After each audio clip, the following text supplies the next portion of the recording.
DM को suspend कर दिया गया। आप लोगों ने भी सुना होगा अगरतला का मामला, कि एक डीएम साहब थे, वो पूरे दल बल के साथ शादी में गए और वहाँ काफ़ी कुछ हंगामा हुआ और उन्होंने पंडित जी को थप्पड़ भी मारे, मिसबिहेव किया, कई सारी बातें, बहुत सारी चीज़ें, बहुत खबरों में रहा और काफ़ी कुछ सुना होगा।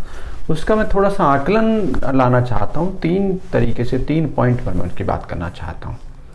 पहली बात तो उनकी शिक्षा, ऑब्वियसली डीएम बने तो शिक्षित तो हैं, तो वो हमारी कैसी शिक्षा उनकी रही कि उनको एक सभ्य इंसान नहीं बना सकी? क्योंकि जो पंडित जी थे उनसे उम्र में ज़्यादा थे और उनको थप्पड़ मारना और पीछे से लात मारना ये सिखाता है कि एक शिक्षित व्यक्ति वो सिर्फ सर्टिफिकेट से शिक्षित थे, वो सभ्य व्यक्ति नहीं थे। और शिक्षा का मतलब सिर्फ सर्टिफिकेट या जॉब नौकरी होना या सर्टिफिकेट लेना शिक्षा का मतलब, या पैसा कमाना शिक्षा का मतलब नहीं होता है। शिक्षा अगर आपको सभ्य नहीं बना पा रही है, सभ्य इंसान नहीं बना पा रही है, तो आपकी शिक्षा अधूरी है।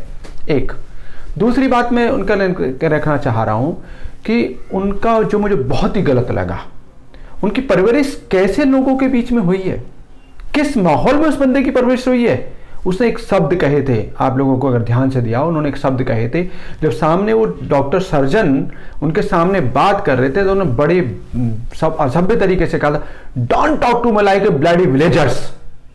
What do you mean by bloody villagers? वास्तव में डीएम साहब, इस बात पे तो मैं बहुत शर्मिंदा हूं कि एक डीएम, भारत जिसका अस्तित्व गांवों की वजह से है और हमारी सारी सभ्यता गांव में आज भी, शहरों से ज्यादा सभ्यता। डीएम साहब, आपने किस यहाँ पे कह दिया ब्लडी विलेजर्स? यानी ये जो अंग्रेजों की बनाई हुई आईएएस की पोस्ट थी, कलेक्टर, और वो उन्होंने अंग्रेजों ने किस मेंटेलिटी से बनाई थी, और उसी मेंटेलिटी से आज भी आप अगर आईएएस ऑफिसर हैं, तो क्या उस मेंटेलिटी को आप दर्शाना चाहते हैं? किस तरीके से आपने कह दिया ब्लडी विलेजर्स?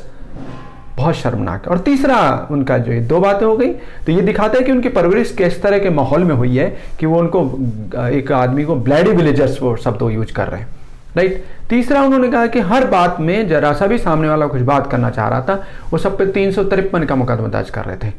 353 का मुकदमा आता है कि कोई सरकारी कर्मचारी अपनी कार्रवाई कर रहा है और उसमें रुकावट डालना, उसको सरकारी कार्रवाई नहीं करने देना, 353 आता है।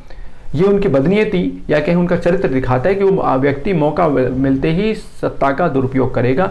ये 3 पॉइंट में मेरा आकलन है कि ऐसी शिक्षा जो उसको सभ्य नहीं बना सकी, ऐसी परवरिश जो उसको ये कहने का हक देती है कि ब्लडी विलेजर्स, और ऐसा उसका चरित्र या कहें कि उसका बदनीयती कि वो मौका मिलते ही दुरुपयोग करेगा। जी धन्यवाद।